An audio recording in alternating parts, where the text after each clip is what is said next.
In your experience, how do you teach a fighter to read an opponent's tendencies in real time and adjust their strategy mid-round? Is it Study poor his tapes. experience?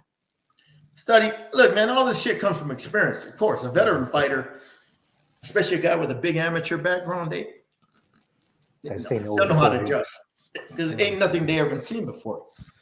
But if you study your opponent, then you'll pick out his tendencies and everything.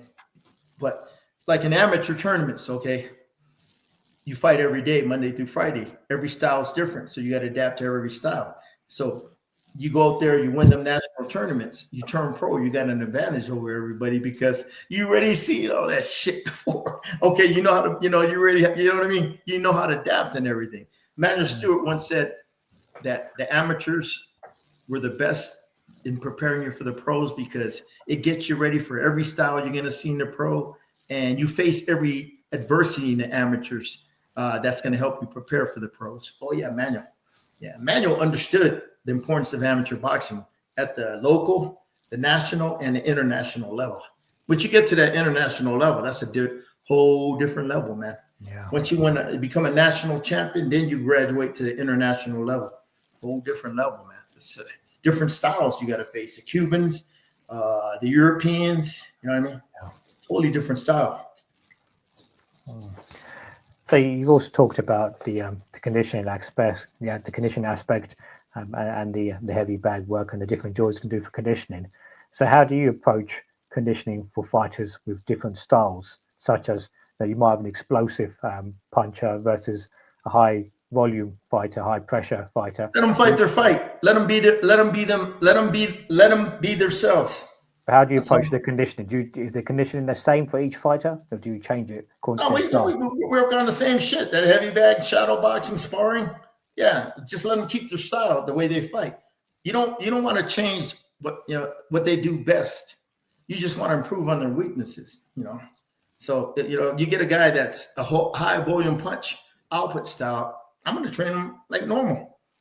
I mean, like I normally do all my fighters. We're gonna do bag work, we're gonna do shadow boxing, we're gonna spar, some mitt work and stuff like that. Just same shit, yeah. Is and now the heavy bag, I'm gonna get one of them heavy bags. We're gonna hit that heavy bag. We're gonna hit it 6, 8, 10 rounds, man. You know what I mean? Working on this, working on that, working on this combination. Okay, working on this, that combination, working on your jab. One round, I might just have him just work on the jab. You know what I mean? Just boom, working the jab up, working it down, touching, working the touch jabs, then working that hard jab and working it up and down, confusing your opponent, keeping them off balance, Yeah. just have them work that jab, moving in and out, circling, working that jab up, down, jab, jab, you know what I mean? Just working that jab and everything. Yeah. Okay. Yeah, you So train. Yeah, you never try to change a guy's style, especially if he's a veteran fighter. They're but not gonna. the conditioning also stays the same. It just depends on Oh the man, they're style of gonna get fight. in shape just training. All right, especially in this high altitude we train in. Just training and doing the things is gonna get them in shape. And we ain't gotta lift no fucking weights or drink protein shakes and all that bullshit. Nah, just doing the hard work in the gym is gonna get him in shape. Now, what's gonna tell me he's in shape?